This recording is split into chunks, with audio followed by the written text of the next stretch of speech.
We're going to ask for kind of a report out with a little bit of facilitation by Dr. Bloom. So why don't we start? Glad that you were in this room. Why don't you start here quickly? We had a very lively interaction in this room around the issue of what it all means to all of us in the workplace and personally. And our actual written notes are here. There was a sense of we need to be more observant, less judgmental as a result of the training. We need more training in this community so that we can really make change. We need to have very clear boundaries when we're interacting with the people that we believe that we're serving. There needs to be much more follow-up. Although the trauma may be a single event, I think we learned this morning it repeats itself, but we also act as if that single event, when we address it, doesn't have any additional supports that are necessary. So much more follow-up, not only through schools, but through the home and through the community. We need to do more intergenerational work on the issue and work in the community. This conference, in fact, will help identify some of the gaps that exist in the community. We need to understand the individual experience. It was stated in our discussion that although many individuals may experience the same event, it is an individual experience that results in the trauma. It affects much more than the victim. It affects those who surround that person who's been traumatized, and their family, and their community, and others that are significant in their lives. In order to address trauma, we really need to start with the family, and then we need to move out to the schools and the community. So everybody needs to be involved. In particular, the educational system needs additional training and tools, because many times our children in particular, that's the institution that they're required to go to by law, and there's a lot of behaviors that are evidenced there that are related to the trauma that our young people and our children in particular have experienced. That, again, this lessening judgment, become more aware and become better listeners so that we listen and observe behaviors and things around us that people are sharing with us.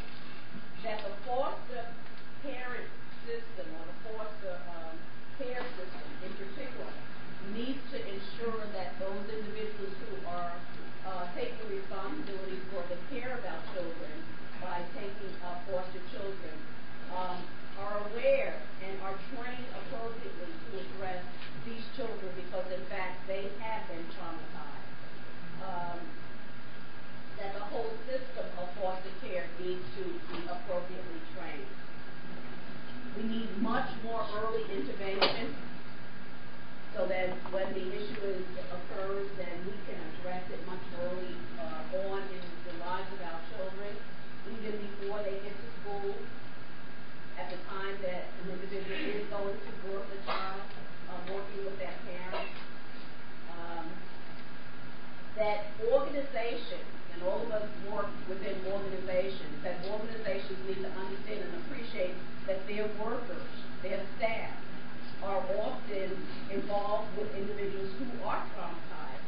And so we need to find ways to make them have opportunities for release, for comfort and safety, and all the other things that we want to do for the people that we're serving. That we have to have a broader perspective on this issue, and that we have to have a lot of follow-up. We need to work from a strength-based model that particularly our children are extremely resilient, and we need to use that to support and build continuing relationships with them. So that was the feedback that the individuals in this room shared, things that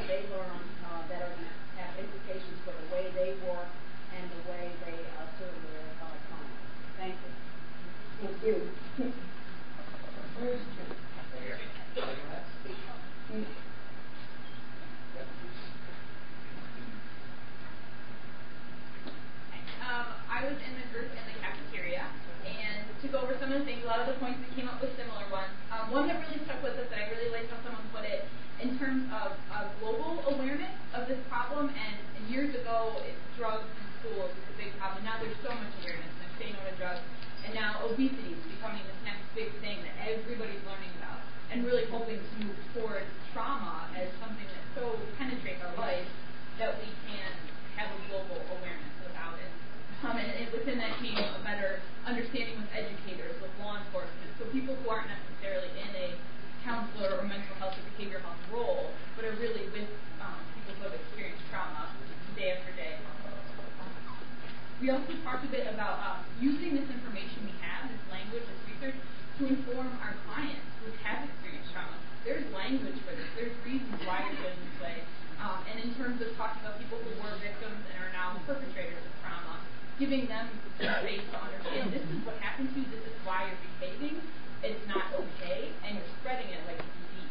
Is something that we came across, which I thought was really helpful to not just keep this in the professional community, but give this information and vocabulary out to the clients. And other than that, I would say the big thing was that we really need to understand things like early intervention. There's not a quick fix. It's not like you can take, a pill because you have the flu and you feel better kind of thing. Really understand that. And we talked a bit too about people, especially in the profession of dealing with people with trauma who haven't experienced great trauma in their lives. And that's a whole other reason of understanding, especially people who deal with refugees who come from wars and birth. So there's a lot of deeper understanding that we really need as awareness. I think that's covered. Thank you.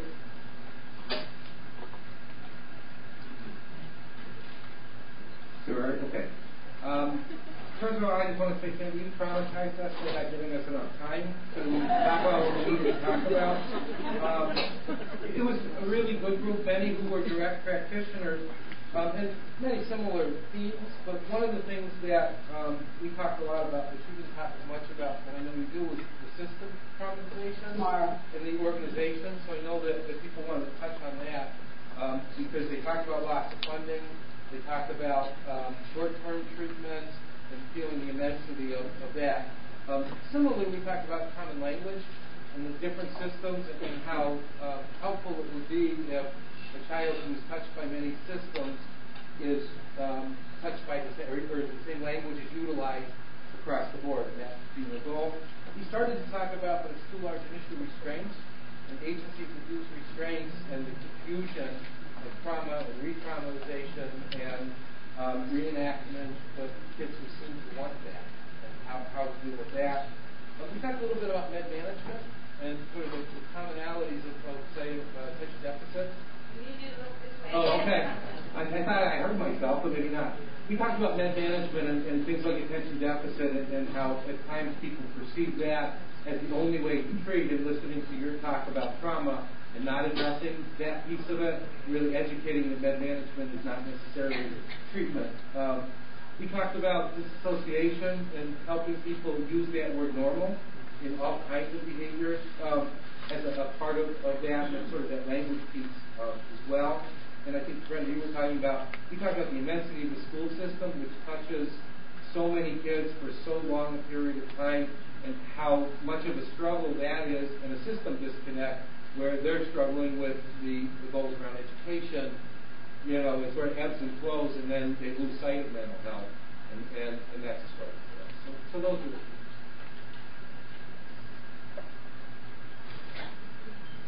Now, I don't really like to use the microphone at all, so I hope you can all hear me, because I need to refer to what the group was putting down there as bullet points. And one of the things that we definitely came across was one common thread: the conscious awareness, the necessity of all individuals who are out there in front to be more aware of what's going on with the individuals that we are starting to identify as, somebody said, survivors of a traumatic experience. That conscious awareness led us into discussing things like, more thorough screening for disassociation, being aware of that type of behavior and not misdiagnosing our individuals that we work with. We looked at carefully the history, not just the history of the child, but what about the history of the parent, the family, as Dr. Bloom was talking about intergenerational aspects. They focused on that. Making sure there was a good handle of that history allowed us to focus on, what about the assessment? All right? The assessment of the foster family, the assessment of the family itself, the intact family, and how it's dealing with the child or the individuals in the family. We looked at the behavior of children or the behavior of the older individuals as important. And again, going right back to that conscious awareness of the traumatic experience. Trauma, chronic episodes repeating themselves became something we focused on as well. And the diagnosis versus the trauma symptoms. Many of the people agree that, maybe some of the things that we're labeling and identifying are symptoms of traumatic experience. It's not just a simple case of ADHD. Maybe there's something much deeper. Where has the community or the family failed outside the self? Then we start to take a look at setting aside those expectations, because we, more often than not, do have inflated expectations of individuals, and we have to be more accurate when we put those expectations out, and not labeling individuals and their behavior as bad. Instead, identify it as a traumatic experience, a trauma behavior that must be met and dealt with, and creating. And we didn't talk about the system responding, because the individuals in the breakout group were responding to the perspective individually, how it was their perspective now, and the impact of how they were going to approach the individuals they work with. What about the environments that they're in? Are they safe environments? Are there things within the environment that they're working in that trigger the response once again? And it's up to us as individuals and professionals to do what we can to make the environment that these individuals come to safe environments. And that pretty much sums it up. Thank you. And Dr. Bloom will now comment on those things, and we'll open up the line. I think the first comment is that when you put people together who share a perspective, particularly when you put people together who care, you get a really rich conversation, and probably not much was missed. So we combined all four groups. Some groups focus on one piece and other groups another, and there was a lot of commonality. And I think that's a take-home lesson, that how badly we need collective processes. Now the challenge, of course, is in something so big and with so many people, how do you keep a process going? How do you do that? And I think to move this forward from my perspective, because I don't disagree with anything any of you talked about. It's really more about how you're going to do it. That's the challenge. And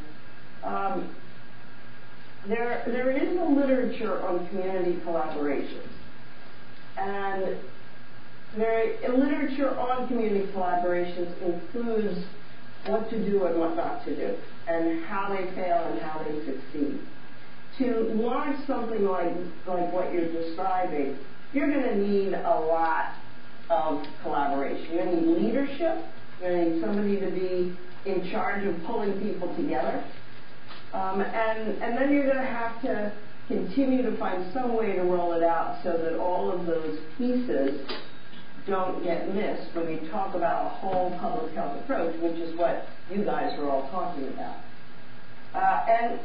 And that issue I just want to underscore of a shared language is astonishingly important, because we all, for the most part, speak English, but it doesn't mean we mean the same things when we use words. So the priorities are different for the educational system versus the criminal justice system versus the mental health system. And so what is the page that allows everybody to come together to really solve complex problems, or at least find methods to solve complex problems? I think becomes the next kind of step for you. How can you create a kind of collaboration that will keep things moving, that will be able to plan what that looks like, and have enough people in it to know that this does not happen overnight. But you have to be really stubborn and really patient and move forward. You know, that if anybody thinks that this is going to happen by next year, and this is the way, we're talking about a social movement. And social movements take time, but they do work. And what we were talking about at dinner last night was, I never, when I was in medical school, ever would have thought that I would have been able to go to a restaurant where people didn't smoke. And that happened pretty fast. And it happened through a combination of science and training the public, training everybody, getting everybody on board with a shared framework, and really talking about the contagious nature of smoking. That it wasn't just people who smoked, it was if you were in the room with people that smoked, you could be affected by it, that it was contagious. This issue is one also of enormous contagion. That whole communities, everybody can be affected. Who have not had any part in making a mess can be affected by the mess. And so raising and elevating the public discourse about that, getting the media on board, you're going to require, I think, a strategy, a rollout strategy that you think about, that you really think about over time, and learn about how social change occurs. How do you start from somewhere with very few people engaged, and then roll it out so that you actually can see change in your lifetime? That's what we need to happen. And how do you raise the level of urgency? Because right now there really isn't much of one, about urgency, about how many kids' trajectories are being determined by all this exposure to adversity. And make the connections that people need to make to understand the well-being of the culture is determined by the children now. And if we don't take care of the children and their families now, then we are dooming ourselves in the future. And it's hard when you're in a very stressed environment, stressed times, families are stressed, everybody's stressed, to be able to think clearly.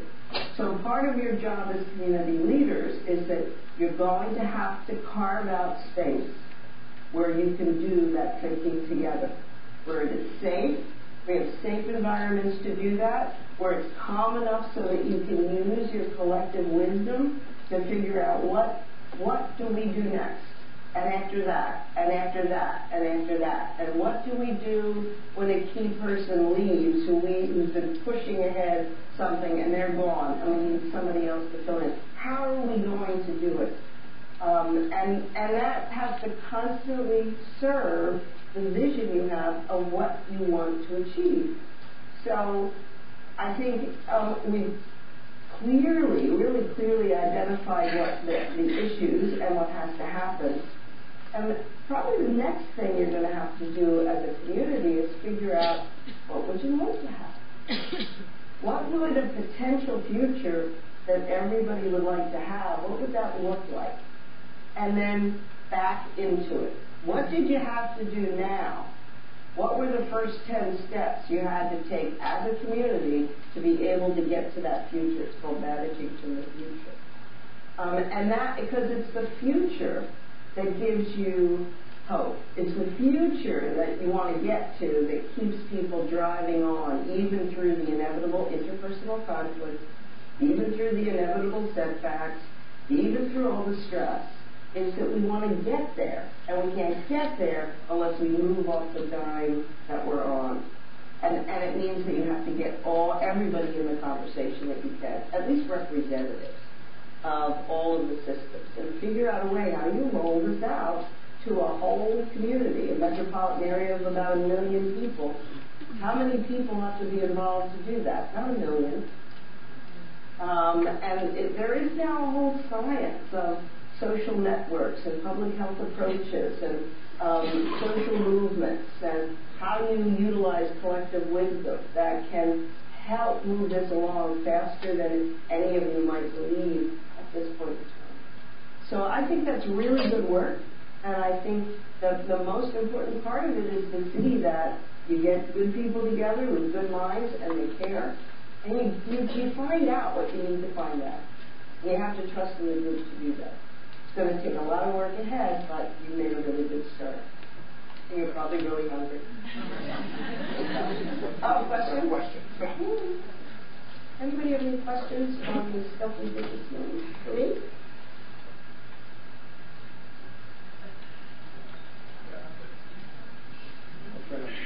Dr. Bloom, I would like to comment on the being able to develop shared priorities, because I think, to me, that's one of the greatest challenges in this community. Is I think that there's some really good work that's going on in various pockets across our community. How do we really try to find commonality enough to get those shared priorities? I think your example of the non-smoking was a very good one, because over a relatively short period of time, we were able to make a substantial systems change, a tremendous systems change. How do you do that in a situation where you have issues of poverty issues, and you have racism issues, and you have gang issues and drugs, and people that are treating very heroes that are dealing with some of these issues? How do you get the thread that goes across to be able to try to find the commonality to get the shared priorities to move forward? Yeah, I mean, I don't have a simple answer for that. I wish I did. I don't think there is a simple answer. I think that if you get people together who really care, and they represent diverse points of view, and it is a safe place for them to have conversations, those priorities will emerge. You have to. You're really talking about moving from things we know to wisdom, and having the wisdom as a group to decide. My particular thing is mental health, but I realize that if we don't put our effort into early childhood education, the mental health issues are not going to really get addressed. So I'm going to put my priorities in my strength over here, and know that eventually we're going to get to what I really care about. And I think that's a process that has to come out of the forming, storming, norming aspects of working collectively. And the problem is that we don't have that much experience doing that. And we certainly don't have much experience doing that cross systems. So our systems are profoundly siloed, have different languages, have different understandings about what people are about and what we need to do. And I think that's the beginning. If you don't start with that, then it just becomes a meaningless exercise. I think you really have to have, I think the answer is people, and it's diversity, and it is learning the joys of collectively thinking together, collective consciousness.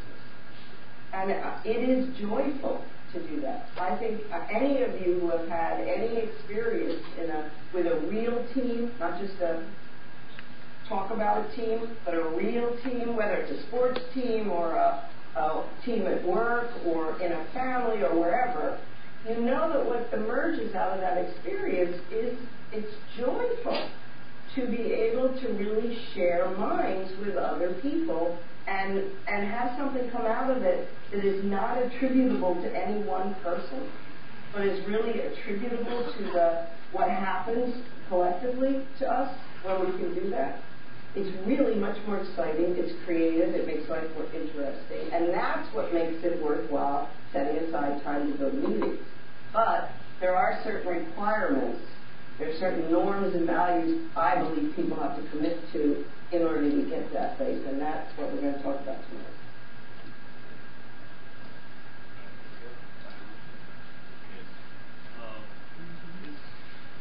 hesitate to categorize, let's say domestic, let's say gang violence. But one of my experience here in Trump, it's like snowflakes. Each one is individual. No matter what category they fall under, each and every case is an individual case. And so therefore, that's where you're going to run into your biggest problem. Because although these two next to me come in under the headline of, let's say, domestic violence, he's been attacked by her husband, he's attacked his girlfriend. It's individual cases. And so that's where you're going to run into your most difficult in working with this and working this process out. Now, why do you think that's going to be? Why do you think that's? Tell me more about why you think that's so difficult. Because it depends on the environment. And when I say the environment, it's the people who are all affected by it. Each case, you have other people surrounding, creating this environment around that individual or those individuals, and that creates the atmosphere. In other words, and say he may be traumatized in a different way, with other people affecting him. She may be in another different way where it affects her, not only her, but her children as well. You know, he may be a step parent. You know, and it's different. Yeah. You know, so it's like snowflakes. It is. Well, it is like, I like that analogy because it is. You have to, at the same time, contain the image that every snowflake is different, but they're all part of the snowfall. They're all part of the blizzard. So there's a commonality. You know, all snowflakes are cold. All snowflakes originate in ways I could explain if I knew more about how snow originates. And there are no snowflakes that come when the weather's hot. So there are commonalities that everybody could learn, and the commonality in this issue of trauma is that it's all about human suffering. It's all about suffering. And once you get that, then that enables whoever it is in whatever sector, in whatever domain and reference point, to say, what I'm seeing is human suffering. Human suffering is contagious. And what can we do to diminish and minimize human suffering for each individual case? And that has to be individualized because not all suffering is the same. So it has to be both. You know, the universal, which is the public health approach, which would be about universal precautions, and the elimination of suffering. And then it is, after that, it's, well, what's it look like in that person? And what can I do for that person? And what can I do for this person? What can I do for this family? What can I do for this community? Because then there's enormous variation. You know, the ways in which a person of color suffers is different than the way a white person suffers. It's different, and you need to know the differences to really individualize your approach. But underneath all of it is human suffering. And underneath all of our differences, we're all part of the same species. And we're all in danger.